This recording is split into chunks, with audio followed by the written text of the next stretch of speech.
إن الحمد لله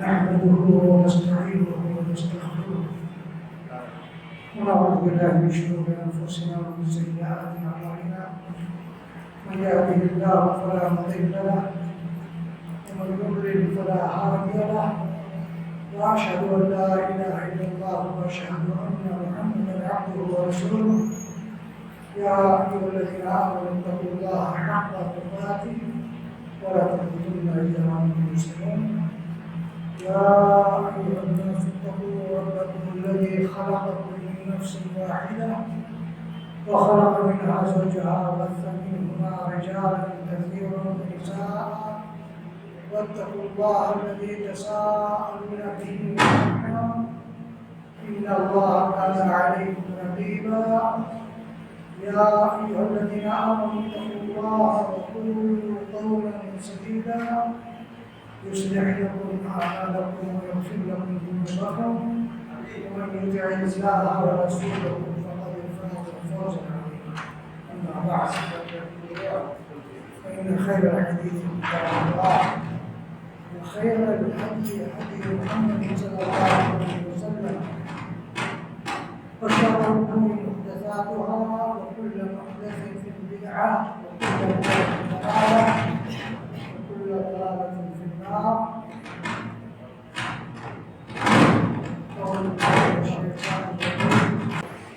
أما بعد أعوذ بالله من الشيطان الرجيم وأما بنعمة ربك فحدث.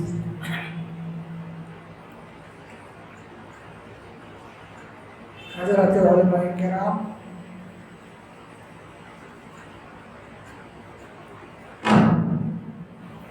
کوئی بھی تحریر کسی بھی خطۂ ارض میں اور کسی کے ذریعے اگر وہ کتاب و سنت کے مضبوط اصولوں اور اس کی بنیادوں پہ قائم ہوگی، اس کو ہمیشگی حاصل ہوگی۔ اما بعد فإن خير الحديث كتاب الله وخير الهدي هدي محمد صلى الله عليه وسلم وشر الأمور محدثاتها وكل محدثة بدعة وكل بدعة ضلالة. هذا هو الأساس المتين لأي حركة من الحركات الإسلامية. اگر اس پہ کوئی تحریک قائم ہوئی، آپ دیکھیں گے تاریخ بتائے آپ کو، وہ تاریخ اس کو وہ تحریک مضبوط ترین تحریک ہوگی، کیونکہ اس کا تعلق کسی شہر اور کسی قریے سے نہیں ہوگا، وہ عالمی تحریک ہوگی۔ اس کا تعلق کسی شخصیت سے نہیں ہوگا، وہ عالمی تحریک ہوگی۔ لیکن جو تحریکیں شخصیات قائم کرتی ہیں، ان کا انتصاب وہ اپنے طور پہ کرتی ہیں، تو ان کو دعا اور ان کو ہمیشگی حاصل نہیں ہوگی۔ وقتی طور پہ ممکن ہے کہ ان میں بڑی ترقی ہو اور ان کی باتوں میں بہت ہی لذت ہو، بڑی تاثیر ہو، لوگ پسند کرتے ہوں، لیکن مرور زمانہ کے ساتھ وہ چیز باقی نہیں رہ جائے۔ تاریخ کا مطالعہ کریں، پرانی تاریخ نہیں، 200-250 سال پہلے کی تاریخ شروع کرتے ہیں حضرت شاہ ولی اللہ مہدی دہلوی سے۔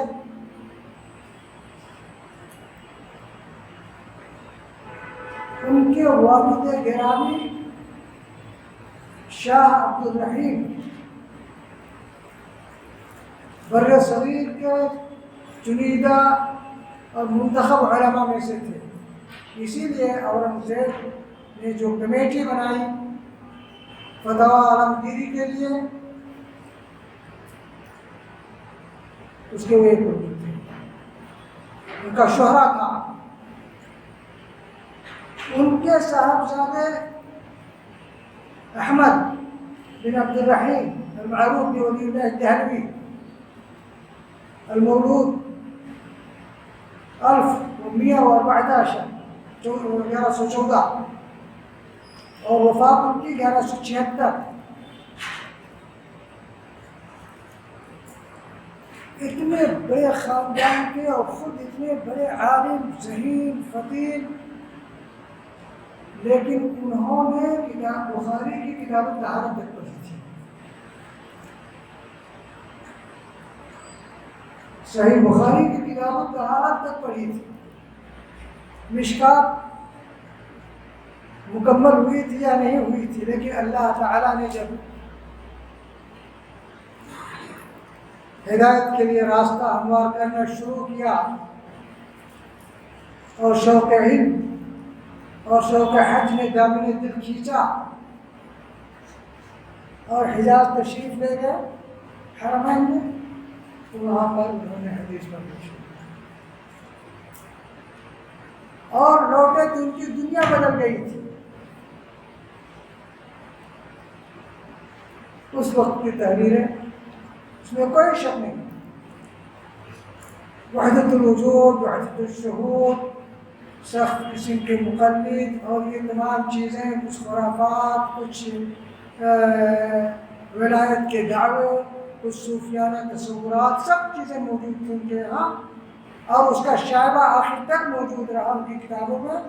ہمارے تمام علماء حضرات بیٹھے ہوئے ہیں، اگر حجت اللہ آپ نے پڑھی ہوگی تو اس کے مقدمے میں ایسا بیان کر رہے ہیں کہ بالکل بڑے اعلیٰ کی بات کر رہے ہیں، بڑے اعلیٰ سے میرے اوپر سب کچھ حضور کو، لیکن اللہ تعالیٰ نے ان کو جب علم حدیث سے نوازا تو مسئلے مسائل کے سلسلے میں انہوں نے تمام تعصبات کو چھوڑ کر کے جو حق سمجھ میں آیا انہی کو اپنی کتابوں میں ترجیح دی۔ اسی لیے حنفی حضرات اس وقت دیوبندیت کا کوئی سوال ہی نہیں تھا، یہ کہہ رہے ہیں کہ جو فائدہ ہمیں شاہ ولی اللہ سے حاصل ہونا تھا وہ نہیں حاصل ہوا، وہ فائدہ دارالعلوم دیوبند کو قائم کر کے حاصل ہوا، یعنی حنفیت کی تعلیم، کیونکہ شاہ ولی اللہ نے اجتہاد کا دعویٰ کیا، اجتہاد کا راستہ کھلا نہیں دیا۔ پھر حالات اتنے نازک تھے تقلید و تعصب کی وجہ سے کہ وہ کھلا عمل نہیں کر سکتے تھے۔ آمین رفع الیدین، جتنے اہل حدیث یا سنت کے جو مسائل ہیں جس کو شعار اہل حدیث کے ذریعے سب کو راضی کر دیا، لیکن یہ خود نہیں کر پاتے تھے۔ آپ اس سے اندازہ لگا سکتے ہیں کہ اتنا بڑا عالم اور ماحول کے اتنی زیادہ دباؤ اور پریشر میں ہو، آپ سختی کا اندازہ لگا سکتے ہیں۔ مولانا فاخر ظاہر الہ آبادی جو انہی کے ہمعصر تھے، آ کر کے اسی جامع مسجد میں آمین اور رفع الیدین کر دیا، نمازیوں نے گھیر دیا، مار پیٹ کی نوبت آ گئی۔ انہوں نے کہا یہ بھی صحیح ہے، اگر تمہارے یہاں کوئی بڑا عالم ہو لے چلو، مجھ کو لے چلو، اللہ کے پاس تعارف تھا۔ تو انہوں نے بیٹھا کے سمجھایا کہ ایسا ہے کہ یہ بھی صحیح ہے، حدیث سے ثابت ہے، اس لیے جو کرتا ہو اس کو نہ روکیے۔ تو جب سب لوگ چلے گئے تو کہا اب آپ کیوں نہیں کرتے ہیں؟ تو شاہ ولی اللہ رحمہ اللہ نے کہا کہ اگر میں بھی کرتا ہوتا تو تم کو کون بچاتا؟ بہرحال تو یہ حالات تھی۔ ان کے صاحبزادگان کا زمانہ آیا، بطور خاص جو ان کے مسند نشین ہوئے شاہ عبدالعزیز دہلوی انہوں نے بھی کوئی کوتاہی نہیں کی، لیکن ان کو بھی اتنی ہمت نہیں ہوئی، تقلید سے روکا، سنت کو رواج دینے کی کوشش کی ان کے تمام بھائیوں نے، لیکن وہ بات نہیں بنا سکے جو بعد میں ان کے بھتیجے شاہ اسماعیل دہلوی رحمۃ اللہ علیہ کو اللہ تعالیٰ نے اس شخصیت کو اتنی طاقت اور ہمت اور شوق و ذوق سے نوازا کہ تمام مشکلات کا سامنا کرتے ہوئے انہوں نے تہیہ کر لیا کہ ہمارے جد امجد نے جن چیزوں کو راجع کیا ہے اس پر میں عمل کر کے بتاؤں، اور انسان کہیں بھی جائے اس کے مسلک کا پتہ نماز سے چلتا ہے۔ میں دیکھ رہا ہے کہ آمین کہہ رہا ہے، فلیدین کر رہا ہے، شافعی بھی ہو سکتا ہے، لیکن وہی سے پتہ چلتا ہے کہ یہ یا شافعی ہوگا یا اہل حدیث ہوگا یا سلفی ہوگا۔ انہوں نے کرنا شروع کیا،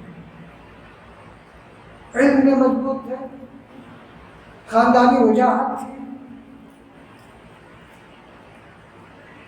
کتنی پریشانیوں کا سامنا کرنا پڑا۔ انہوں نے عقیدت کے سلسلے میں تقویت الایمان رکھی جس نے اتنا تہلکہ مچایا کہ کفر کے فتوے لگ گئے۔ تصور نہیں کیا جا سکتا تھا کہ کوئی شخص توحید کے سلسلے میں اس زمانے میں ایسا لکھ پائے گا۔ برداشت کیا،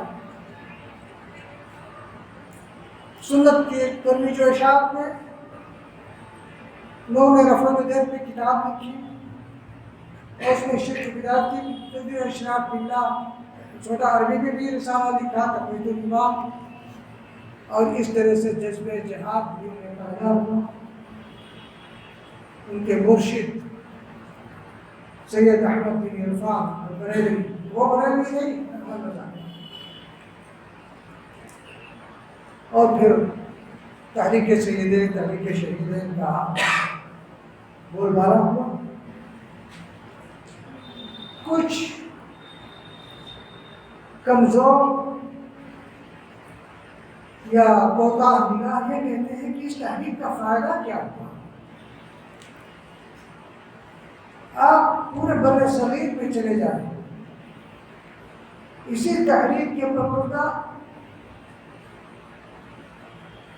ہمارے سردار اہل حدیث سید طائفۃ المحدثین اہل الحدیث میاں سید نذیر حسین محدث دہلوی رحمۃ اللہ علیہ، میاں صاحب کی ملاقات تحریک شہیدین کے دونوں نمائندوں سے پڑھنے میں ہوئی، جبکہ آپ پڑھ رہے تھے، پڑھنے کے لیے آئے تھے اپنے یہاں سورج گڑھ سے، اور یہ لوگ حج کا قافلہ بناتے ہوئے جا رہے تھے کلکتے کی طرف۔ اسی وقت سے دل میں محبت پیدا ہوئی اور یہ لوگوں کے درمیدہ ہوئے، اور یہ لوگ حج کے لیے گئے، لوٹ آئے، اور میاں صاحب وہاں سے دلی کے لیے چلے۔ یہاں پر پھر ان لوگوں سے ملاقات نہیں، یہ لوگ صبح سرحد نکل چکے تھے اپنی جماعت کے ساتھ۔ باقی سنت کی ترویج و اشاعت ہونے لگی۔ اللہ تعالیٰ نے ان دونوں بزرگوں میں وہ خصوصیات پیدا کی تھی کہ ہمت، شجاعت، بہادری کے ساتھ ساتھ تقویٰ، پرہیزگاری۔ سید احمد بن عرفان کوئی بڑے عالم نہیں تھے،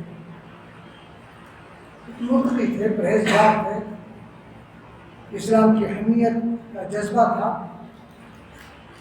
اور اس وقت شاہ اسماعیل شاہ اسماعیل دہلوی رحمہ اللہ بہت جذبہ پرجوش سنت کے حامی، کہ جو لوگ ان کے ساتھ جڑے وہ پکے سنت کے گرویدہ بنے، جن میں وہ خاندان صادق پور کے بڑے سرسبز مولانا ولایت علی، ان کے بھائی مولانا عنایت علی صادق پوری، یہ لوگ جو اور مارکے بالا کوٹ کے بعد جو 1246 میں ہوا اس میں یہ لوگ شہید ہوئے اور بہت سے ان کے ساتھ جاباز شہید ہوئے، اور کچھ سالوں کے بعد کچھ کمزوری آئی، کچھ عروج و زوال کا معاملہ پیش آیا، اور جب تحریک کی قیادت خاندان صادق پور کے ہاتھ میں آئی تو پھر معاملہ بہت آگے نکل گیا۔ میں یہ بیان کر رہا تھا، اور پھر میاں صاحب کا زمانہ آیا، وہ تو اسلامی وقار، عظمت اور اس کی شان و شوکت کو واپس کرنے کی کوشش تھی، اور ادھر میاں سید نذیر حسین محمد دہلوی رحمۃ اللہ علیہ کا زمانہ آیا، دہلی پہنچے، اور شاہ عبدالعزیز کے بعد جو مسند خالی ہوا اسے ان کے نواسے شاہ اسحاق دہلوی نے پورا کیا اور حدیث پڑھانے لگے۔ تو ان کے دو شاگرد مشہور شاگرد نکلے، ایک مولانا عبدالغنی مجددی جو تمام حنفیوں کے بڑے حنفی ہیں، ان کے استاذ تھے، استاذ حدیث تھے،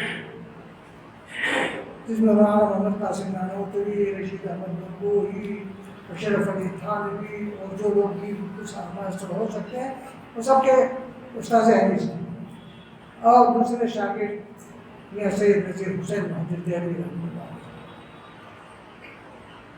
اور ان کے شاگرد یا کچھ دنوں تک تو فقہ حنفی پڑھاتے رہے، اس پہ اسی کے مطابق عمل ہوتا رہا بظاہر، لیکن روشنی تو آ چکی تھی۔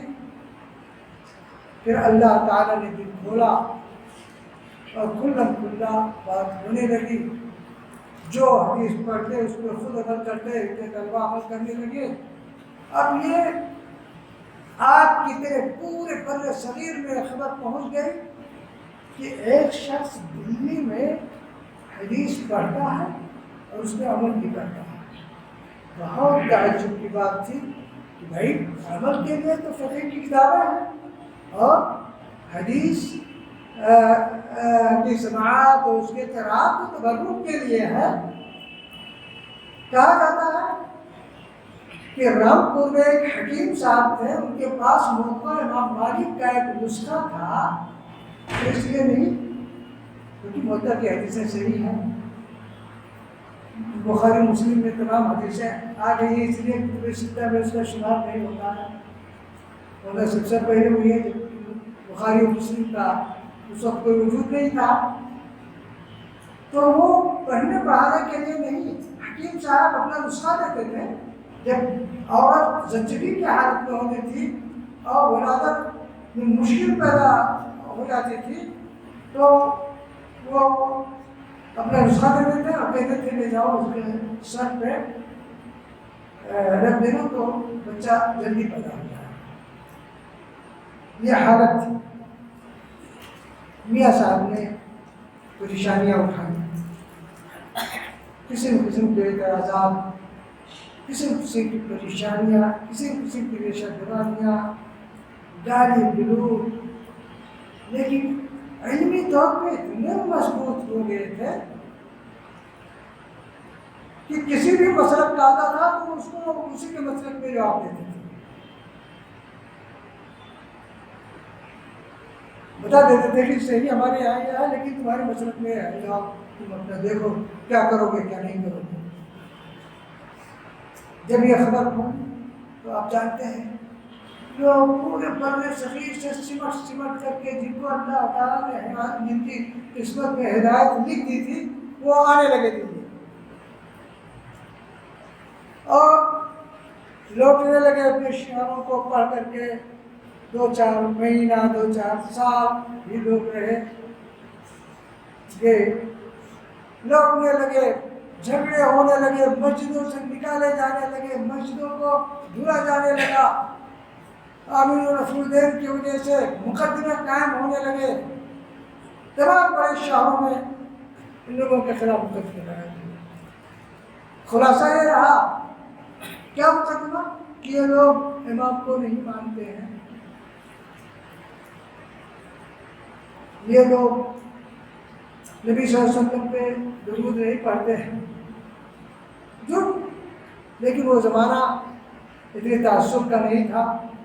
اس زمانے میں مسلمان بھی جج ہوا کرتے تھے، انگریز بھی جج ہوا کرتا تھا، اور کوئی غیر مسلم دوسرا بھی جج ہو سکتا تھا۔ جب ججوں نے پوچھا کہ کیا ہے کہ آپ لوگ امام کو مانتے ہیں کہ نہیں مانتے ہیں، صرف کیونکہ تقلید اور عدم تقلید کا مسئلہ تھا۔ خلاصہ یہ کہ کیوں نہیں مانتے آپ؟ کہا نہیں، ہم امام کو مانتے ہیں، ان کی عزت کرتے ہیں، بہت سے مسائل میں ہم کسی کے امام ابو حنیفہ کی تقلید کا مسئلہ مان لیتے ہیں، شافعی کو مان لیتے ہیں، مالکی کا مان لیتے ہیں، حنبلی کا مان لیتے ہیں، ہمارے یہاں تعصب نہیں، ہم ایک ہی کو نہیں مانتے۔ اور پھر اگر کوئی حدیث کسی بھی امام کے مسلک کے خلاف آ گئی تو ہم اس امام کے مسلک کو نہیں مانتے، اور یہی یہ چاہتے ہیں کہ اس کو بھی ہم مانیں۔ کہا نہیں، تو پوری دنیا میں تمام مذاہب میں یہ ہے کہ جو نبی ہوتا ہے اس قوم کا، اس کی بات آ جاتی ہے تو امتیوں کو تو ماننا پڑے گا وہی بات۔ اور اکثر مقدمات میں فیصلے اہل حدیثوں کے حق میں۔ آپ دیکھیں گے تاریخ اہل حدیث جو ڈاکٹر بہاؤالدین نے لکھی ہے اور جمعیت میں شائع کیا ہے، اس میں بہت سے دستاویزات انگلش میں بھی ڈال ہے اور ابھی تک موجود ہیں۔ اس طرح سے تحریک پیدا ہوئی اور دھیرے دھیرے لوگوں نے لکھنا شروع کیا، جن میں مشہور لوگوں میں جنہوں نے کھول کر کے وہ کر کے مولانا بشیر احمد سہسوانی رحمۃ اللہ علیہ، مولانا محمد حسین بٹالوی رحمۃ اللہ علیہ، شاہ السنہ نکالا اور ہر محاذ پہ لڑتے رہے۔ پھر مولانا شمس الحق دیوانی رحمۃ اللہ علیہ نے ابو البابور کی شرح لکھی اہل حدیث مسلک کے اعتبار سے، مولانا عبدالرحمن مولانا پوری نے تو خود راوت لکھی۔ اسی طرح سے مناظرے ہونے لگے، تو مناظرے کے لیے اللہ تعالیٰ نے تیار کیا مولانا عبدالعزیز رحمۃ آبادی اور مولانا ثناء اللہ بصری رحمۃ اللہ علیہ کو۔ اللہ نے مولانا بصری رحمۃ اللہ کو وہ جگر دیا کہ جو لوگ ان کو کافر کہتے تھے، جب مقابلہ آریہ سماجیوں سے یا قادیانیوں سے یا کسی اور کرسچین سے ہو جاتا تھا تو تب بھی وہ بھی ان کو بلاتے تھے کہ آپ آئیے۔ اب وہ آریہ سماجی کا یہاں مدینہ کا مقابلہ رہا ہوگا شاید، جس میں مولانا محمود الحسن دیوبندی یہ استاد تھے، مولانا بصری رحمۃ اللہ علیہ کی خوبی یہ تھی کہ وہ اپنے اساتذہ کے بھی شاگرد تھے، اہل حدیثوں کے سردار، دیوبندیوں کے سردار مولانا محمود الحسن شیخ الہند کے بھی شاگرد تھے، اور کچھ بریلویت زدہ تھے۔ مولانا احمد حسن کانپوری فیض عام کانپور کا تھا، وہاں پہ انہیں پر نظر ایک بنیاد پر نظر العلماء تحریک نظر العلماء کی بنیاد وہیں پر مجھے یاد دلائیے گا اس کو۔ تو اور یہ سماجی نے دیکھا وہ ایک پرچہ لیے ہوئے تھا، اس میں بریلویوں نے لکھا ہوگا کہ یہ کافر ہیں، ثناء اللہ کافر ہیں، تو اس نے کہا بھائی اس وقت تو مناظرے یوں ہی ہاں ہو کر کے ہارے اور جیتے جاتے تھے، شرمندہ کر کے. کہا بھائی میں بتانا چاہتا ہوں کہ میں آیا ہوں کسی مسلمان سے مناظرہ کرنے کے لیے، اور یہ ثناء اللہ تو کافر ہے. یہ دیکھیے پورا اہل اسلام بہت ہی زیادہ پریشانی میں، کیونکہ اس وقت کے مناظرے جیسے مشاعرہ ہوتا ہے نا تو بدعت تفریق مذہب و ملت لوگ شریک ہوتے ہیں، ویسے لوگ غیر مسلم بھی اس میں شریک ہوتے تھے کہ وہ مزہ لینے کے لیے کہ دیکھیے کیا کیا باتیں ہوتی ہیں. دیکھیے مولانا امرسری رحمۃ اللہ علیہ اچھا اٹھ کر کے کہا اشہد ان لا الہ الا اللہ واشہد ان محمدا عبدہ ورسولہ. میں مسلمان ہو گیا کہ نہیں؟ تو کہا معاشر جی ہمارے یہاں ختنہ بھی کچھ لوگ کہتے ہیں شک ہے، تو بغل میں آئیے اگر دیکھنا ہو دیکھ لیجیے.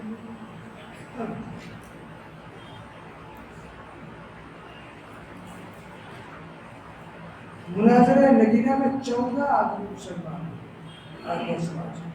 مولانا محمد بن حسن دیوبند کا ایریا، انہیں لوگوں نے بلایا تھا. جانتے پکا ہو رہے حدیث مشہور ہو چکے تھے، تو کہا صحابہ تم کو مناظرہ کرنا. یہ تھا.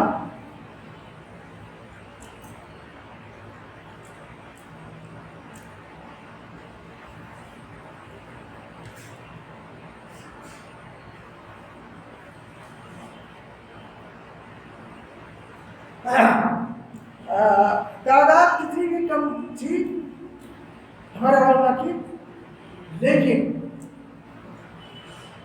اس وقت جتنی دینی یا نیم دینی تحریکیں قائم ہوئی ملک و ملت کی حفاظت کے لیے، ان تمام تحریکوں میں سربراہ کردار اور لیڈنگ پارٹ رہا ہمارے علماء نے. صدر رہے، نائب صدر رہے، ان کو بھلایا نہیں جا سکتا تھا. اپنی علمی شان و شوکت، ان کی ہمت و بہادری اور ابھرتے ہوئے مسئلہ کی ترجمانی کی وجہ سے مخالف تھے لوگ، لیکن ان کو بھلایا نہیں جا سکتا تھا.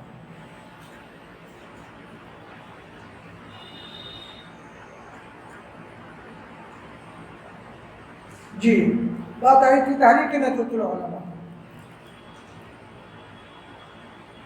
تحریک ندوۃ العلماء کا قیام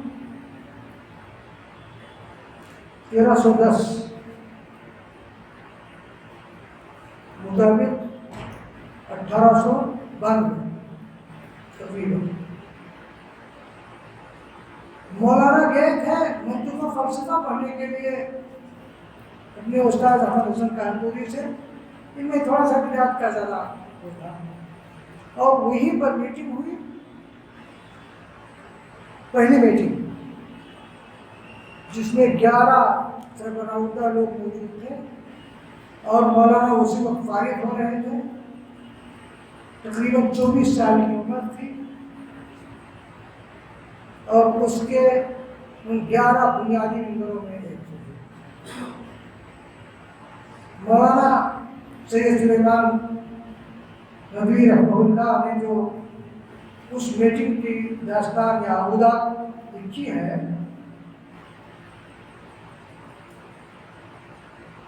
اس میں لکھا ہے کہ اس پہلی میٹنگ میں بر صغیر کے بڑے بڑے علماء حاضر تھے.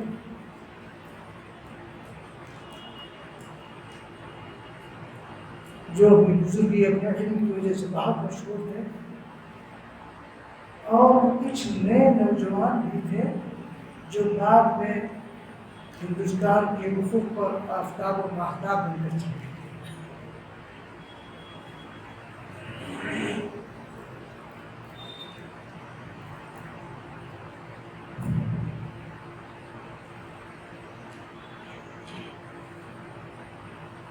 مولانا بصری رحمۃ اللہ علیہ نے اس پہ تبصرہ کیا ہے کہ وہ آفتاب نہ تھا تو میری چمکنے والا میں تھا، میرے آداب کو اس میں کمر تھا ہی نہیں، سب لوگ استاد کے در سے کیا سوچو بھی سر کی اور جانتے ہیں ندوۃ العلماء کی بنیادوں پہ اس کا قیام ہوا تھا، دو اہم چیزیں تھیں، رفع نزاع باہمی، آپسی اختلاف کو ختم کیا جائے جو مسلکی اختلاف ہے، حالانکہ سب مسلک کے لوگ موجود ہیں، اور دوسرا اصلاح نصاب تعلیم۔ پھر علامہ شبلی ملے ندوے کو علی گڑھ سے جانے کے بعد، تو ان کی بھی دل کی دنیا بدل چکی تھی، ورنہ جب انہوں نے سیرت النعمان لکھی اور اس میں محدثین بطور خاص سید طائفۃ المحدثین امام بخاری رحمۃ اللہ علیہ کی تنقید کی اور فقہ کو حدیث پہ مقدم کیا، درایت کو روایت پر ترجیح دی، اور اس کا جواب مولانا عبدالعزیز رحیم آبادی رحمہ اللہ نے لکھی، کتاب کا کیا نام ہے؟ فصل البیان فیما فی سیرت العلماء۔ ابھی ڈاکٹر عبدالصبور بوبک جو جامعہ شرفیہ بنارس کے حدیث کے استاد انہوں نے عربی میں ترجمہ کیا ہے، کتاب شاید ہو چکی، میرا مقدمہ ہے، میں مجھ سے مقدمہ لکھوایا۔ یہ کتاب کرنے کے بعد انہوں نے اپنا موضوع ہی بدل دیا، تاریخ کی طرف چلی ندوۃ کا قیام ہوا، اور 4-5 سال کے بعد دارالعلوم قائم ہوا۔ پہلے ایک تاریخ جیسے جمعیت کوئی ہوتی ہے، ندوہ جمعیت کے معنی میں ہے، اس کے بعد دارالعلوم ندوۃ العلماء قائم ہوا، تو اس کا اصلاح نصاب تعلیم کی بات ہو رہی تھی، تو اس میں واقعی وہ نصاب لایا گیا جو علی گڑھ اور دیوبند کے بیچ کا، نہ پورا دنیاوی نہ پورا دینی، یعنی منطق و فلسفہ کو کا جنازہ نکالا اور مسلکی تعصب کو کم کرنے کی کوشش کی، حالانکہ اس کے پہلے ناظم مولانا محمد علی منکری پکے صوفی پکے حنفی، جب دیکھا کہ اہل حدیثوں کا زور بڑھ رہا ہے، ان کی طاقت بڑھ رہی ہے، ان کی دعوت پسند انگیز ہو رہی ہے، تو وہ احمد رضا بریلوی کو خط لکھتے ہیں کہ ہم لوگ اپنا آپسی اختلاف بھول جائیں ورنہ یہ اہل حدیث چھا جائیں گے۔ دیکھیے دونوں میں اختلاف، لیکن اہل حدیث کو ڈاؤن کرنے کے لیے، ان کے جرم کا بدلہ دینے کے لیے مل رہی ہے۔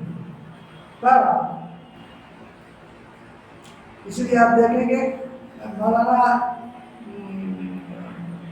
عبدالصبور رحمۃ اللہ علیہ نے اپنی 4-5 کتابوں کی تمہید میں، بلکہ اوپر ہی ٹائٹل پہ لکھ دیتے ہیں یہ کتاب تحریک ندوۃ العلماء کے اصولوں پر لکھی گئی ہے، یعنی رفع نزاع باہمی کے لیے، کہ ہم حدیث کی بات کریں گے، کسی پہ چیٹا کشی نہیں، لیکن ہم اپنا صحیح کو بیان کریں گے۔ آپ دیکھیں گے مولانا کی جو کتاب ہے مسلک اہل حدیث کر کے، مذہب اہل حدیث کر کے، اس کے مقدمے میں لکھا ہوا ہے، اور کہیں کہیں پر پرانے ایڈیشن میں دیکھیں گے تو اوپر ہی لکھا ہے نمبر 5 کتابوں پہ یہ تقریباً لکھا ہوا ہے۔ دھیرے دھیرے مولانا پھر تمام بڑے علماء اس کے ممبر رہے، ندوۃ العلماء کے، مولانا بصری تو بنیادی پہلے تھے، اس کے بعد فوراً مولانا ابو محمد ابراہیم عاربی رحمۃ اللہ علیہ، جو بہت بڑے ایجوکیشن مانے جاتے تھے، ماہر تعلیم مانے جاتے تھے، اور اپنے ادارے کا کہ یہاں انہوں نے تحریک ندوہ سے 10 سال پہلے کیا تھا، 1882 میں تقریباً مدرسہ قائم کیا، اور پہلا وہ مدرسہ پورے بر صغیر میں ہے جہاں پر دارالاقامہ بنایا گیا، کھانے کا انتظام کیا گیا۔ اس لیے ہمارا آپ دیکھیں گے مولانا سید سلیمان ندوی لکھتے ہیں کہ مدرسوں میں قیام و طعام کی بدعت انہی اہل حدیث نے رائج کی۔ ان کے والد نے پہلے وہیں پر بھیجنے کا ان کو پڑھنے کے لیے کیا تھا، سید سلیمان ندوی رحمۃ اللہ علیہ، لیکن اللہ کو جو منظور ہوتا ہے وہ ہوتا ہے۔ یہ تحریک آگے بڑھتی رہی۔ مولانا سید سلیمان ندوی، مولانا محمد سلیمان، قاضی محمد سلیمان منصور پوری اس کے ممبر رہے، اور آخری وقت تک کوئی نہ کوئی ہمارے ڈاکٹر سید عبدالحفیظ سلفی رحمۃ اللہ علیہ اس کے ممبر رہے۔ آخری وقت پھر اس سے پہلے مولانا عبدالخبیر ساجد پوری رحمۃ اللہ علیہ، مولانا عبدالسمیع جعفری رحمۃ اللہ علیہ کے والد گرامی ممبر رہے، اور آخر میں مولانا عبدالسمیع رحمہ اللہ بھی ممبر رہے اس کے۔ دھیرے دھیرے دھیرے دھیرے دھیرے تبلیغیوں کا جب باغڈور مولانا ندوی کے ہاتھ میں، اس کے بعد دھیرے دھیرے تاثرات بدلنے لگے۔ آپ دیکھیں گے کہ وہاں پہ 1852 یا 54 میں ایک اسلامی کانفرنس ہوئی، جس میں مدعو خصوصی مولانا ابوالکلام آزاد تھے۔ تمام مدارس کے لوگ وہاں پر جمع ہوئے، ہندو وزیر تعلیم تھے۔ تو دیکھا کہ سب لوگ، دیوبند کے لوگ بھی آئے، تو چیخ گوئی نہ کریں کہ یہاں پر لوگ عالم بھی کہتے ہیں، رسول الدین بھی کہتے ہیں کہ ایسا ادارہ ہے یہ، یعنی اتنا گمراہ ہو گیا ہے ندوہ۔ تو پوچھا کسی نبی سے، تو کہا یہاں 8 رکعت تراویح بھی ہوتی ہے، اور خطبہ جمعہ بھی اردو میں کبھی کبھار ہو جاتا ہے۔ اتنی کشادگی تھی۔ اردو بحث میں مولانا سید سلیمان ندوی جا کر کے مولانا اشرف علی تھانوی کے مرید ہو گئے۔ اتنا بڑا انسان، اس لیے مولانا محمد حنیف ندوی جو اہل حدیث تھے، تو جب یہ گئے پاکستان کی طرف، تو وہ آئے ملاقات کے لیے۔ مولانا سید سلیمان ندوی استاذ تھے ان کے، لیکن وہ استاذ و شاگرد میں جو جس میں عمر کا کم، جیسے وہ فارغ ہوئے اور یہ آخری منتہی طالب تھے، تو بے تکلفی تھی۔ تو کہنے لگے کہ مولانا آپ نے سیرت النبی کو بہشتی زیور کے قدموں پہ ڈال دیا۔ بہشتی زیور ان کی کتاب ہے، مولانا اشرف علی تھانوی کی کتاب ہے، تو مولانا آپ نے سیرت النبی کو بہشتی زیور کے قدموں پہ ڈال دیا۔ دھیرے دھیرے حالات یہ ہوئے کہ وہ جو جس ٹائم جو فاصلہ تھا دیوبند اور لکھنؤ ندوہ میں، تو دھیرے دھیرے کم ہونے لگا۔ وہاں کے مدرسین آنے لگے، سنبھلی جیسے لوگ، برہان الدین سنبھلی جیسے لوگ، ان لوگوں نے تو قریب کر دیا، اور دھیرے دھیرے وہاں پر مولانا اہل حدیث اساتذہ ہوا کرتے تھے۔ وہاں کے شیخ الحدیث مولانا حفیظ اللہ باندھوی ہوا کرتے تھے، اہل حدیث تھے۔ اور جب مولانا ندوی نے کتاب لکھی ہے اپنی، جو اپنا تاریخ داؤد العزیمت کا جو سلسلہ ہے، اس میں ایک پورا جز شیخ الاسلام ابن تیمیہ پہ ہے۔ اس کی ترتیب و تنظیم اور اس کے لیے مواد فراہم کرنے میں مولانا کا بڑا ہاتھ تھا۔ اس طرح سے معاملہ یہاں پر اس کو ختم کرتے ہیں۔ یہ 1892 کی بات ہوئی۔ اس کے بعد 1906 آ گیا۔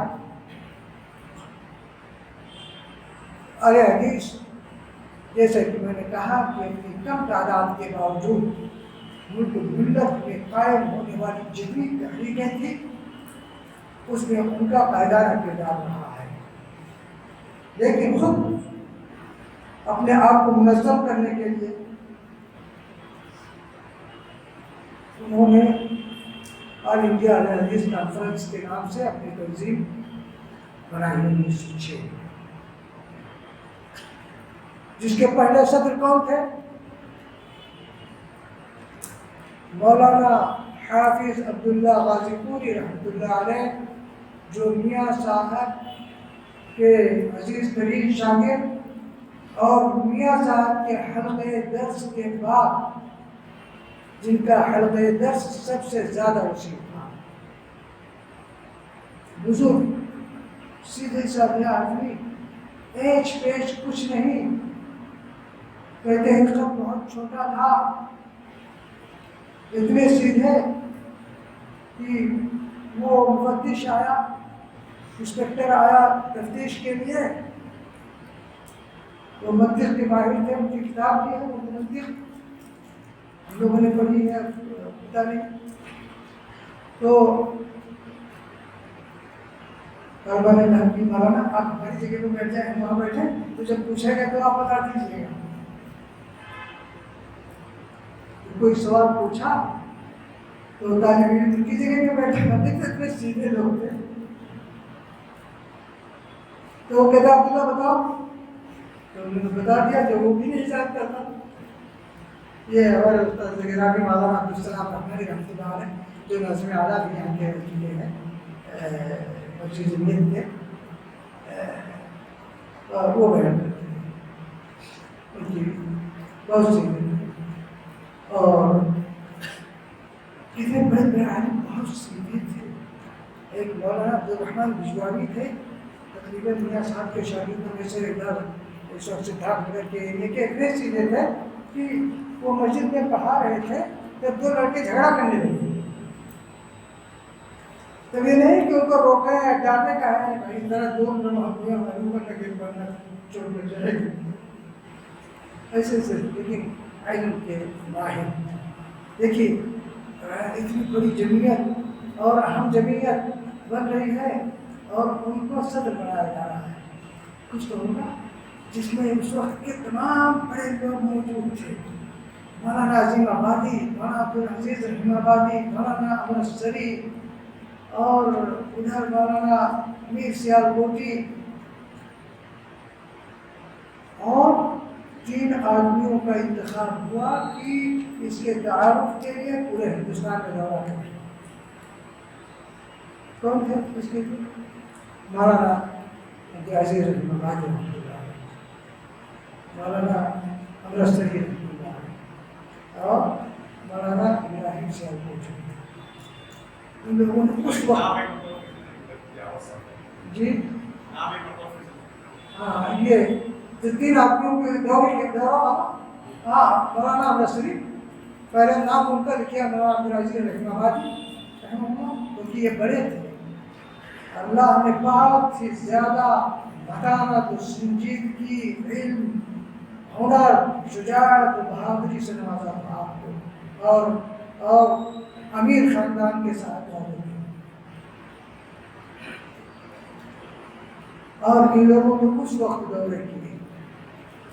آپ بتائیں آج بہت سے علاقوں میں، میں اور علاقوں کو نہیں جانتا، اپنا علاقہ چوبنگا، بستی، سدھارتھ نگر اب ہے، اب جا کر کے 20 سال سے روڈ اور یہ وہ ہو گیا، اس وقت کیا ہوگا، کیسے لوگ پہنچے ہوں گے ان دور دراز علاقوں میں۔ میں نے اس کی فائدہ ہوتی ہیں جدیدہ اہل حدیث جو مولانا مستری رحمۃ اللہ علیہ بتاتے تھے، ہاں وہ تقریباً 1903 سے کھلا ہے یا اس کے آس پاس سے 1948 تک کھلا ہے۔ اس میں ایک جگہ مولانا مستری رحمۃ اللہ علیہ لکھتے ہیں کاش میرے پاس سوسائڈ ہوتے اور میں تمام جلسوں میں پہنچ جاتا۔ ایک ہی وقت مختلف صوبوں سے میرے پاس دعوت نامے ہیں، میں کہیں جاؤں گی تو ایک ہی جگہ جا سکتا ہوں۔ آج کی طرح ہم جیسے چھوٹے لوگ ایک ہی دن میں 2-3 شہروں کا دورہ کر لیتے ہیں، یہاں بیٹھے فرائض، صبح کہیں پروگرام کیا، دوپہر کو کہیں کیا اور شام کو کہیں کیا، اور ہو سکتا ہے رات کو گھر بھی واپس آنا ہے۔ اللہ تعالیٰ ہماری دعا کی خبروں کو انہوں سے بھر دے کہ انہوں نے کتنی کوششیں اور کتنی محنتیں کی ہوں گی۔ 1927 میں سراج العلوم گونٹیا سدھارتھ نگر کا علاقہ ہے، جہاں پر مولانا عبدالرحمن مبارک پوری رحمۃ اللہ نے اس کی بنیاد رکھی تھی، اور انہی سے یا انہی کے آس پاس ایک روزانہ اللہ نگر ہے جو ابھی تک ہے، انہی سے تحفہ کو لکھنا شروع کیا تھا۔ وہاں پر جلسہ ہوا تو اس میں مولانا امرتسری، مولانا ابوالقاسم زید بنارسی، شاید مولانا ابراہیم سیالکوٹی، تمام بڑے علماء تشریف لائے۔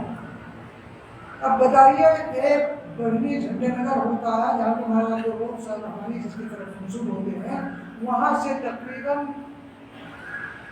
45-47 بلکہ 50 کلومیٹر کی دوری پر۔ تو ہمارے علماء کو ڈولی پر بیٹھا کر کے، جیسے کندھا لگا کر کے، اکثر جگہوں پہ ایک گاؤں سے دوسرے گاؤں لوگ مزدوروں کو نہیں لگانے دیتے تھے، کندھا خود کندھا لگا کر لے لیتے۔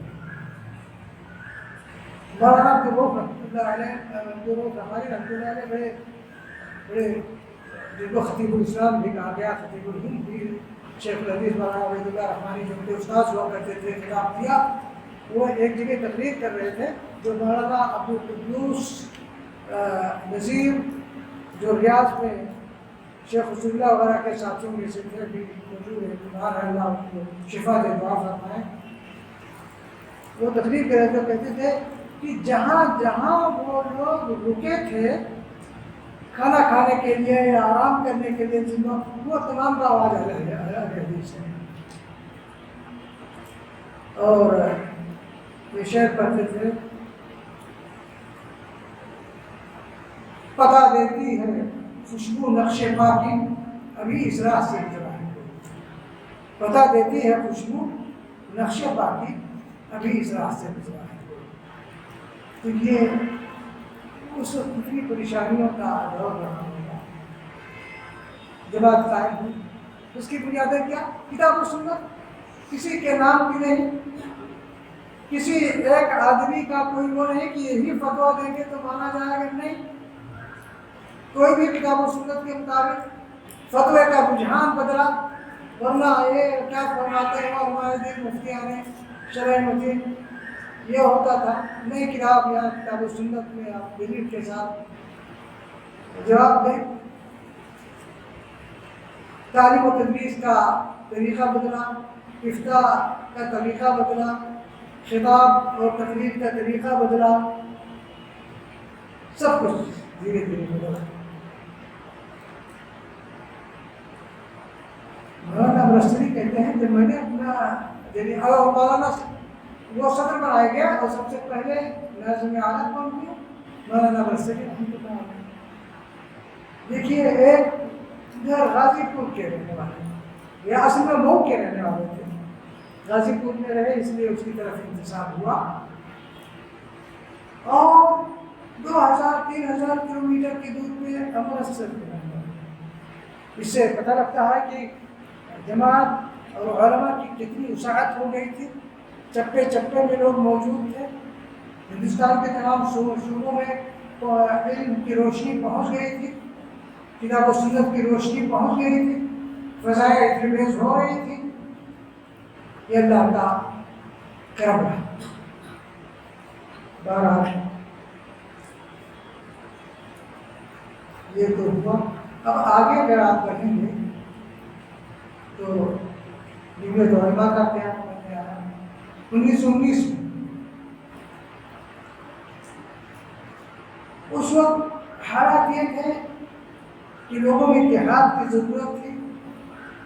علماء کا اپنا کوئی اسٹیج نہیں تھا. فرنگی محل میں جلسہ ہوا مولانا عبد الباری فرنگی محلی کی صدارت میں. مولانا نصری نے آواز اٹھائی کہ علماء کی ایک ایسی جمعیت ہونی چاہیے جو حکومت وقت کے سامنے اپنی مطالبات کو پیش کرے، یا حکومت وقت اگر کوئی زیادتی کر رہی ہو تو اس پہ مشترکہ طور پہ احتجاج کیا جائے، لیکن زیادہ توجہ نہیں ہوئی. پھر کچھ حالات ایسے ہونے لگے کہ جالیانوالہ باغ کا حادثہ ہوا، کافی خوریزی ہوئی. اس موضوع پہ نہیں جانا چاہتا. اور بھی زیادہ اتفاق و اتحاد کی ضرورت پیش آئی. دلی میں ایک جلسہ ہوا، اس میں مولانا نے پھر تحریک پیش کی جمعیت علماء ہند کی، اور اسی میں تشکیل ہوئی. جمعیت علماء ہند کی تشکیل مولانا امرستری کے قرارداد پہ اس کی تشکیل ہوئی، کیونکہ پہلے اس میں لکھا ہوا ہے روداد میں. اور فوراً مولانا محمد داؤد غزنوی رحمۃ اللہ علیہ، مولانا امرستری رحمۃ اللہ علیہ نے دعوت دی کہ اس کا پہلا جلسہ امرتسر میں ہوگا. پہلی میٹنگ میں علماء ہند کی امرتسر میں ہوئی. سب لوگوں نے کہا، پورے ہندوستان سے سمٹ کر کے لوگ وہاں پر پہنچ گئے. اس وقت سیاسی اور دینی جماعتوں میں اتحاد تھا مقابلہ کرنے کے لیے موجودہ برطانوی حکومت سے. مولانا نے صدر استقبالیہ کی حیثیت سے اپنا خطبہ پیش کیا. دوسرے دن خلافت کانفرنس کا جلسہ تھا، حکیم اجمل نے اس کی صدارت کی. اور تیسرے دن کانگریس کا جلسہ تھا، موتی لال نہرو نے اس کی صدارت کی. اور سب کے کنوینر مولانا امرستری رہے.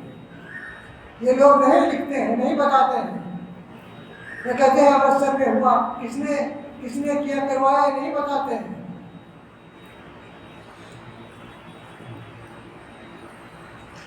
وہاں سے پنجاب سے 3 ممبر چنے گئے اور تینوں اہل حدیث، مولانا امرستری، مولانا داؤد غزنوی، مولانا ابراہیم سیالکوٹی. آپ اس سے اندازہ لگا سکتے ہیں کہ آپ ہمارے علماء کی اس وقت کیا شان و شوکت تھی. یہ ہوا کہ اس کا صدر کون رہے گا، اس کا سیکریٹری کون ہوگا. لوگ کہنے لگے کہ چینی گولیاں کہنے لگے کہ امرتسری کو بنا دیا جائے. مولانا نے فوراً کر کے کہا کہ مولانا مفتی کفایت اللہ کہ ان کو صدر کے لیے پیش کرتا ہوں، آپ لوگ تائید کریں. اور مولوی احمد وہ بھی دیوبندی، ان کو لازم کیجیے.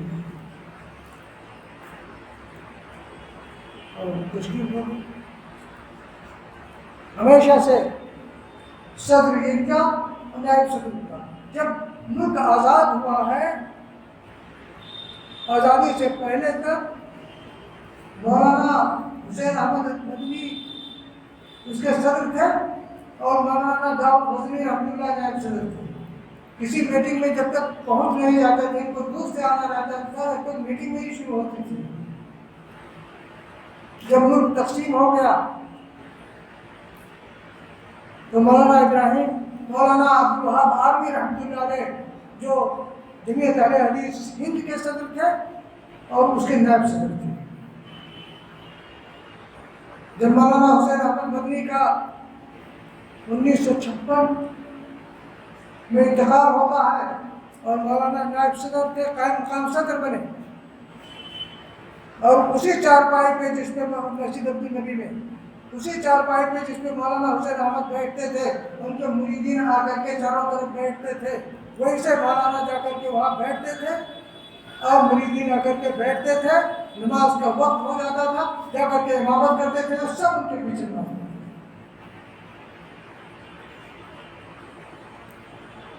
جب ان کے صاحبزادے کے انتخاب کا وقت آیا، کیا نام تھا؟ مولانا صاحب مدنی، تو دو آدمی مولانا صدر کی حیثیت سے تھے، مولانا عارفی، دو آدمی جو بندیوں کے اس کے لیے امیدوار ہوئے، تو مولانا عارفی نے دونوں کا ووٹ برابر ہو گیا۔ اب کاشتی ووٹ ڈالنا تھا صدر کو، تو مولانا نے سوچا عربی صاحب نے کہ ایسا ہے کہ مولانا حسین احمد کا ایک بہت بڑا حلقہ ہے میری مریدی کا، تو اس سے جمعیت کو کافی مدد ملے گی، تو اس کا بن جانا ٹھیک ہے۔ مولانا صاحب نے خصوصی ووٹ دے دیا اور ووٹ دینے کے بعد کہا کہ مجھ سے تاریخ کی سب سے بڑی غلطی ہو گئی۔ یہ تھے آپ کے علماء۔ آج وہی کانفرنس، اس کے بعد انہیں یہی کانفرنس آ رہے جسم کے خلاف کرنے۔ میرے بھائیوں، یہ تو ہلکی پھلکی اور چیزیں ہوئی، اب ٹائم بھی آ رہا ہے بہت لمبا۔ اب دیکھیے موجودہ تحریکات میں عربوں میں اخوان المسلمین کی تحریک ہے، کسی بھی تحریک پہ اس کے بانی کا اثر ہونا ضروری ہے، اس کے طرف پرہیزگاری کا، اس کے نیک کا، یا وہ جس فکر و خیال کا ہوگا اس کا اثر اس کی تحریک پہ پڑے گا۔ آپ دیکھیں امام محمد بن عبد الوہاب کی دعوت کتاب و سنت سے ماخوذ، وہ آج تک ہے۔ اس کو وہابی کر کے بدنام کیا گیا ترکوں نے، تو بہت زیادہ بدعتی قسم کے آج تک ہے، صوفی بدعتی قسم کے، چونکہ مقابلہ تھا سعودیوں سے تو وہ اڑا دیا، پھر انگریزوں نے بھی اس کو اسے کیا، اور پھر یہاں پر ایک فضل رسول بدایونی نام کا بہت بدعتی قسم کا انسان، انہی کا لڑکا عبدالقادر بدایونی، جن لوگوں نے میاں صاحب کے خلاف مکے میں جا کر سازش کی تھی اور گرفتار کروا دیا تھا، اتنے بڑے بدعتی تھے کہ مولانا خیر الدین جو ہے مولانا ابوالکلام آزاد کے والد، اتنے بڑے بدعتی تھے کہ وہ کہتے تھے کہ پورے بر صغیر میں 2.5 مسلمان ہیں، پورے بر صغیر میں 2.5 مسلمان ہیں۔ یہ مولانا عبدالرزاق ملیحبادی نے لکھا ہے آزاد کی کہانی، آزاد کی زبانی میں، ایک میں ہوں اور ایک عبدالقادر بدایونی، اسی فضل رسول بدایونی کا لڑکا، اور آدھا احمد رضا خان بریلوی۔ اب اس سے آپ اندازہ لگا سکتے ہیں کہ کتنے پکے مسلمان ہیں۔ بہرحال یہ میں کہہ رہا تھا کہ کسی بھی تحریک میں اس کے بڑیوں کا اثر ہوتا ہے۔ اخوانی تحریک حسن البنا نے بتائی، وہ صوفی قسم کے آدمی تھے، اسلام کا جذبہ تھا، تو اب وہ کہاں تک اپنے تمام آرائشوں کو دور کر کے کسی تحریک کو کر سکتے ہیں؟ جس چیز کو بچپن ہی سے صحیح سمجھ رہے ہیں وہی چیزیں تو اس میں یہ بھی آئی، جذباتیت آئی، جس کی کوئی جذبات بھی عیسیٰ وسلم کی اپنے خطبے میں غصہ بھی ہوتے تھے، نرمی بھی ہوتی تھی، لیکن اب قتل خوریزی بھی کرنے لگے، کئی وزیروں کو مارا، کئی منسٹروں کو مارا، کئی اسی زمانے سے پھر پریشانی آئی، اور ہوتے ہواتے اتنے دنوں تک اتنا بڑا سب کو چھے ہوئے مرسی کی حکومت آئی جو عثمانی تھے، لیکن سنبھال نہیں سکی. کیوں؟ اس لیے کہ بنیاد اسلام کے نام پہ اگر آپ اسلامی تحریک کا نام لے رہے ہیں تو کتاب و سنت کو آپ کو اصل ماننا پڑے گا اور اسی کی روشنی میں آپ کو کام کرنا ہے. لیکن نہیں ہو سکتا.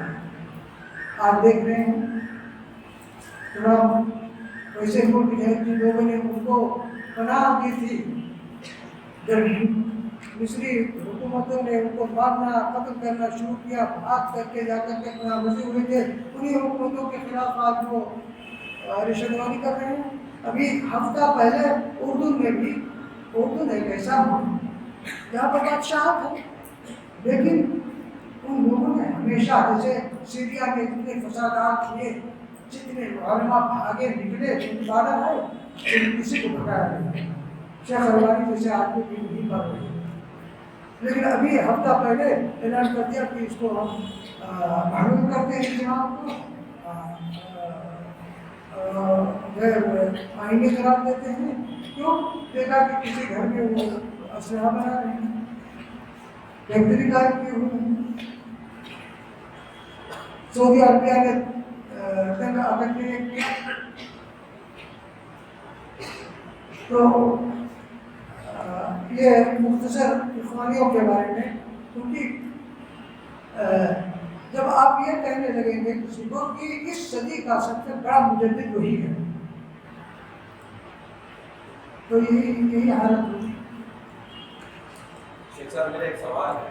ابھی بات آپ کا سوال کریں بلکہ لکھ لیجیے تاکہ آپ نہ ہم بولیں ہم بھی نہ بولیں، کیونکہ چند منٹ باقی رہ گئے ہیں.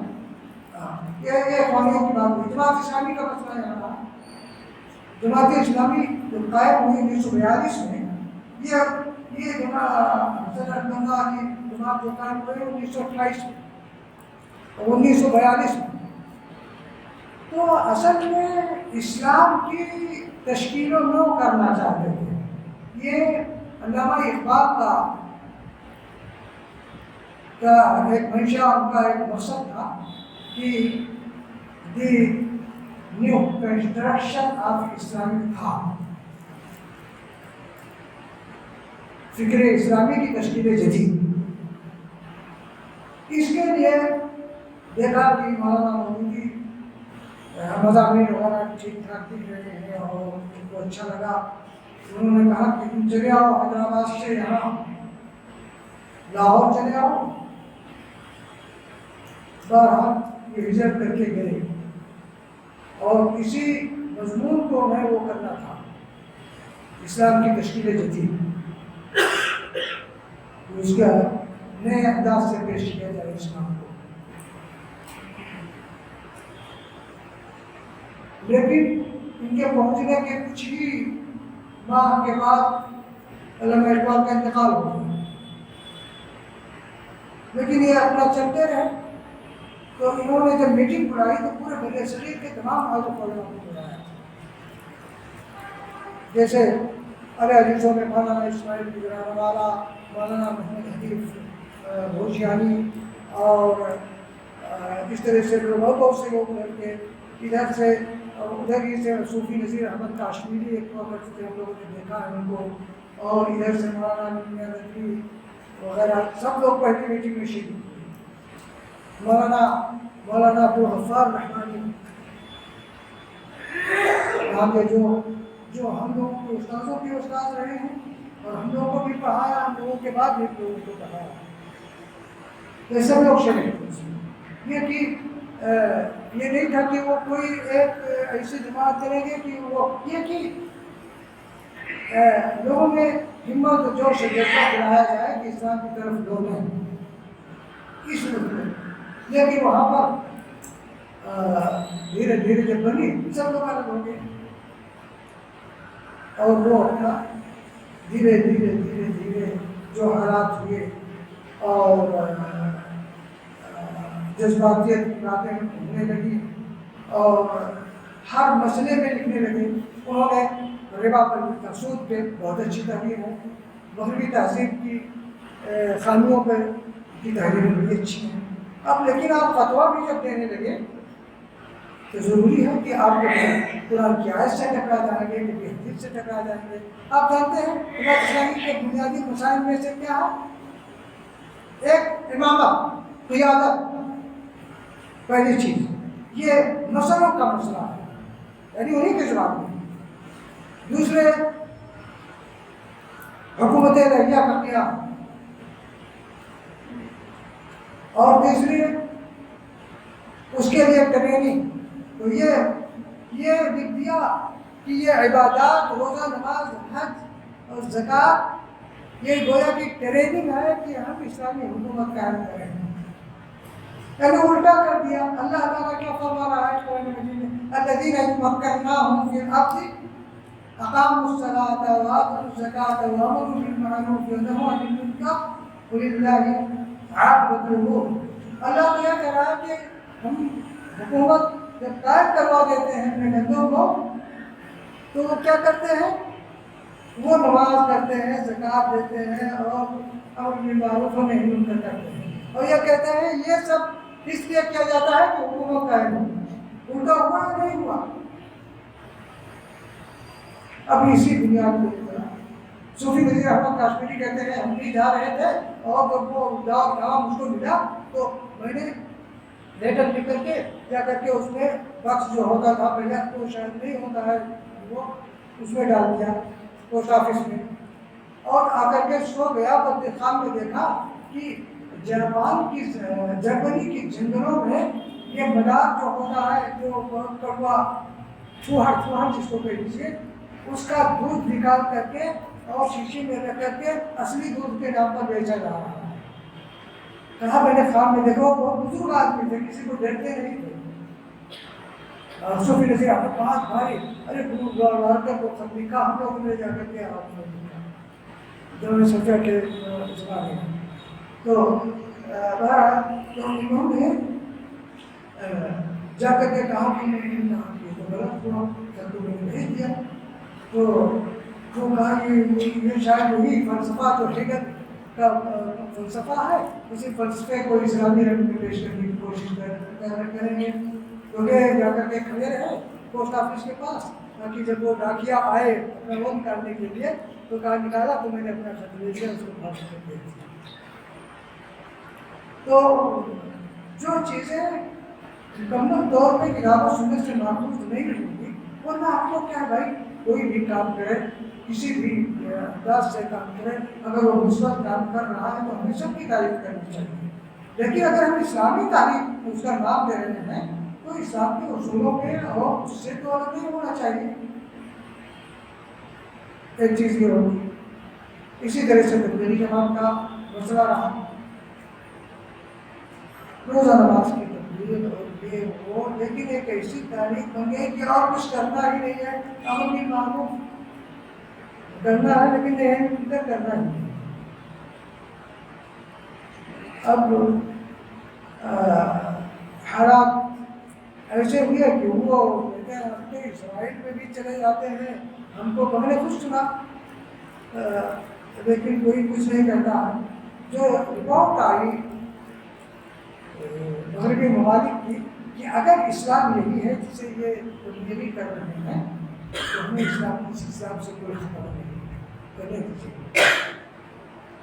اگر اسلام یہی ہے جسے یہ بول رہے ہیں کرنے دیجیے۔ کوئی تو ہے ذکر نفس کر دو، ذکر فکر صبح گاہی میں سے پختہ کر دو، پختہ در کر دو مزاج خانقاہی میں سے، اس حساب سے کوئی خبر نہیں۔ تو یہ حالات رہے۔ دیکھیے میں نے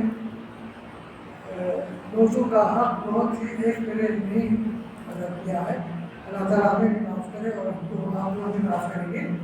جو کچھ سمجھ میں آیا جلدی میں وہ میں جا کر کے آیا تھا کتابیں بھی وہ اسی موضوع پہ بہت زیادہ وہ کروں گا، لیکن میں نے کہا کہ کچھ چیزیں جو میں نے بیان کی ہے ہمارے بہت سے احباب جو تاریخ کا مطالعہ کرتے ہوں گے ہم سے زیادہ جانتے ہوں گے، لیکن کچھ احباب ہو سکتا ہے کہ نہ جانتے رہے ہوں، نہیں تاریخ سے ہوئی ہو، تو کم سے کم کی آواز خان تک پہنچ جائے کہ ہماری جماعت کوئی دودھ کی دھلی ہوئی نہیں ہے، لیکن اس معنی میں ہے کہ دعویٰ جو ہے کتاب و سنت کی روشنی میں، فہم سلف صالح کی روشنی میں دعوت دینا ہے۔ اب اگر کوئی غلطی کر رہا ہے تو ہم ان کو غلطی کو مان رہے ہیں، لیکن دوسروں کے یہاں انہوں نے جو اصول بنایا ہے اس میں آپ کچھ نہیں کر سکتے۔ ان کے یہاں کہ اگر یہ ایسا کرو گے تو نکل جاؤ، اگر ایسا کرو گے تو نکل جاؤ۔ آپ پوچھنا چاہتے تھے؟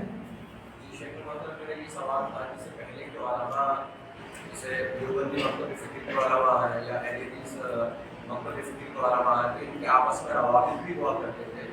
سید نذیر حسین محمد دہلوی کے تعلق سے آتا ہے کہ وہ جمعہ کی نماز شاہی مسجد میں آ کے پڑھا کرتے تھے، لیکن آج کے ٹائم پہ جو منہج سلف کے جو ٹھیکیدار ہیں، جیسے اگر کوئی اہل حدیث عالم کسی غیر مکتب فکر کے دوسری مکتب فکر کے اسٹیج پر چلا جاتا ہے، تو آج کے جو منہج سلف کی جو ٹھیکیداری جو بانٹ ہے یہ کہاں تک شیخ محترم درست ہے؟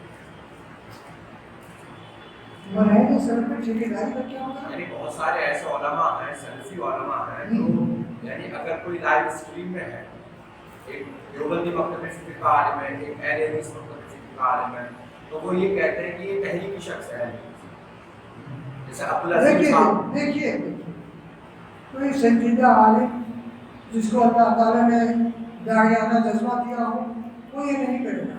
میری تمام کتابیں کھلم کھلا، دیکھیے یہ 2 جلدوں کی کتاب ہے، ابھی یہ تیسرا ایڈیشن نکلا ہے، دعوت شیخ الاسلام ابن تیمیہ وَأَثَرُهَا فِي الْحَرَكَاتِ الْإِسْلَامِيَّةِ الْمُعَاصِرَةِ، اسی موضوع پر جو آپ کا موضوع ہے، یہ تیسرا ہے اور عربوں نے اس کو ایکسپلور پڑھا ہے۔ شاید تحریکات تک کی کوئی کتاب آپ لکھتے ہوں یا کوئی رسالہ یا تیسری لکھا جاتا ہے، اس میں حوالہ نہ دیا جاتا ہے، یہ اللہ تعالیٰ کی مہربانی ہے۔ میری کتاب جواب فی وجوہ السنہ ہے، یہ تحریک کے دفاع میں ہے اور وہ حدیث کے دفاع میں ہے۔ ہاں یونیورسٹیوں میں وہ کتاب سپورٹر سبجیکٹ کی طرح سے پروفیسر لوگ اس کو وہ کرتے ہیں، بہت سے طلباء جو مدینہ یونیورسٹی پڑھنے جاتے ہیں اس کو وہاں سے جان کر کے آتے ہیں، یا وہ یہاں پر نہیں جانتے ہیں، نہیں پہچانتے ہیں۔ میں یہ کہہ رہا ہوں اس کے باوجود میرے پاس جو بندی بھی آتے ہیں بس کبھی کبھار کہتے ہیں کہ آپ بہت سخت دیتے ہیں، تو یہ حقیقت وہ ہے۔ لیکن اگر کوئی اس طرح سے وہ کرے تو رواداری تو ہونی چاہیے۔ اگر داعی ہے تو اس کو وجادلہم باللتی ہی احسن، یہ اصول اختیار کرنا پڑے گا۔ وہ جو آپ نے ہمارے پرانے علماء کی بات کی، ہاں اس وقت بہت مخالفت اندر سے کوئی وہ نہیں ہوتا تھا، لیکن اللہ تعالیٰ نے ہمارے علماء کو جو جس موضوع سے متعلق جن کا کام ہوا کرتا تھا وہ اتنے اہم ہوا کرتے تھے کہ ان کو نظر انداز نہیں کیا جا سکتا تھا، اور آج صرف دعویٰ داری ہو سکتی ہے اس لیے لوگ ان کی بات کو نہیں ہوگا۔ لیکن اگر ہو کوئی اس کا کہ وہ لوگوں دوسروں کی بھی عزت کرتا ہو اور نہایت سنجیدگی کے ساتھ اپنی دعوت کو پیش کرتا ہو، تو وہ اس کا یہ رویہ نہیں ہونا چاہیے جو آپ کہنا چاہتے ہیں۔ اور یہاں پر کوئی ٹھیکیدار وغیرہ تو نہیں ہوتا ہے، لیکن اگر ہے کوئی تو وہ غلط ٹھیکیداری کر رہا ہے۔ تو آپ لوگ باہر مجھے معاف کریں گے، اور میں جو کچھ کہہ سکا انہوں نے آپ لوگوں کے سامنے پیش کر دی۔ اللہ سے دعا ہے کہ اللہ سے قبول فرمائے، اللہ تعالیٰ آپ کی عمل کو قبول فرمائے۔ وآخر دعوانا الحمد للہ رب العالمین۔ سبحانک اللہم وبحمدک، اشہد ان لا الہ الا انت، استغفرک واتوب الیک۔